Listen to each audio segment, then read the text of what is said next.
Hello everyone, it's me Uncle John. Today I am going to read Chapter 11, Harry Potter and the Sorcerer's Stone, Chapter 11, Quidditch.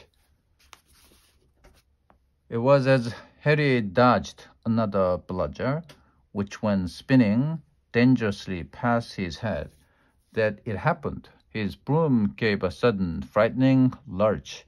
For a split second, he thought he was going to fall. He gripped the broom tightly with both his hands and knees. He had never felt anything like that. It happened again. It was as though the broom was trying to buck him off. But Nimbus 2000 did not suddenly decide to buck their riders off. Harry tried to turn back toward the Gryffindor goalpost. He had half a mind to ask Wood to call time out. Then he realized that his broom was completely out of his control. He couldn't turn it. He couldn't direct it at all. It was zigzagging through the air, and every now and then making violent swishing movements that almost unseated him. Lee was still commentating, Slytherin in possession. Flinch with the quaffle, Passy's spinet. Passy's bell hit hard in the face by a bludger. Hope it broke his nose. Only joking, Professor Slytherin's score. Oh no, the Slytherins were cheering. No one seemed to have noticed that Harry's broom was behaving strangely.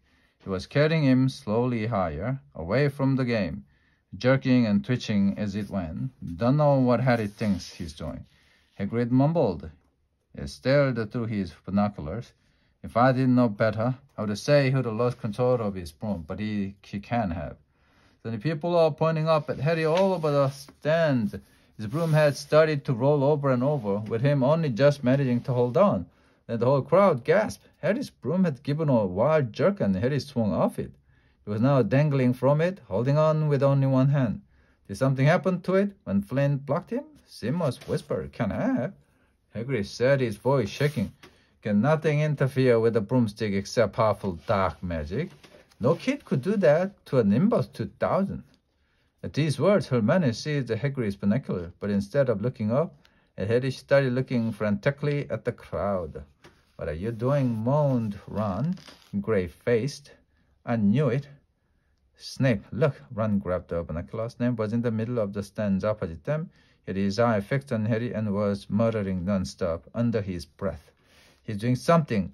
Jinxing the broom, said Hermione. What should we do? Leave it to me. Before Ron could say another word, Hermione had disappeared. Ron turned the binoculars back on Harry. His broom was vibrating so hard, it was almost impossible for him to hang on much longer. The whole crowd was on its feet, watching, terrified, as the Weasley flew up to try and pull Harry safely onto one of their brooms. But it was no good. Every time they got near him, the broom would jump higher still. They dropped lower and circled beneath him, obviously hoping to catch him if he fell. Marcus Flint seized a quaffle and scored 5 times, without anyone noticing. Come on, Hermione, Ron muttered desperately. Hermione had fought her way across to the stand, where Snape stood, and was now racing along the row behind him. She didn't even stop to say sorry as she knocked Professor Quirrell headfirst into the row in front. Reaching Snape, she crouched down, pulled out her wand, and whispered a few well-chosen words. Bright blue flames shot from a wand onto the hem of Snape's robes. It took perhaps 30 seconds for Snape to realize that he was on fire. A sudden yelp told her she had done her job, scooping the fire off him into a little jar in her pocket. She scrambled back along the row. Snape would never know what had happened. Was enough. Up in the air, Harry was suddenly able to clamber back onto his broom. Neville, you can look, Ron said. Neville had been sobbing into Hagrid's jacket for the last 5 minutes. Harry was spinning toward the ground when the crowd saw him clap his hand to his mouth, as though he was about to be sick. He hit the ball, hit the field, on all fours, coughed, and something gold fell into his hand. I got the snitch, he shouted, waving it above his head. And the game ended in complete confusion. He didn't catch it. He nearly swallowed it. Flint was still howling. 20 minutes later, but it made no difference. Harry hadn't broken any rules. Jordan was still happily shouting the results. Gryffindor had won by 170 points to 60. Harry heard none of this, though. He was being made a cup of strong tea back in Hagrid's hut with Ron and Hermione. It was Snape. Ron was explaining, Hermione and I saw him. He was cussing your broomstick, muttering, he'll take his eyes off you. Rubbish, said Hagrid. He hadn't heard a word of what had gone on next to him in the stands. Why would Snape do something like that? Harry, Ron, and Hermione looked at one another, wondering what to tell him. Harry decided on the truth. I found out something about him, he told Hagrid. He tried to get past the three-headed dog on Halloween. It bit him. We think he was trying to steal whatever it's guarding. Hagrid dropped the teapot. How do you know about Fluffy? He said. Fluffy? Yeah, he's mine. I bought him off a Greek, the chappie I met in the pub last year. I lent him to Dumbledore to guard the... Yeah, said Harry eagerly. No, don't ask me anymore, said Harry gruffly.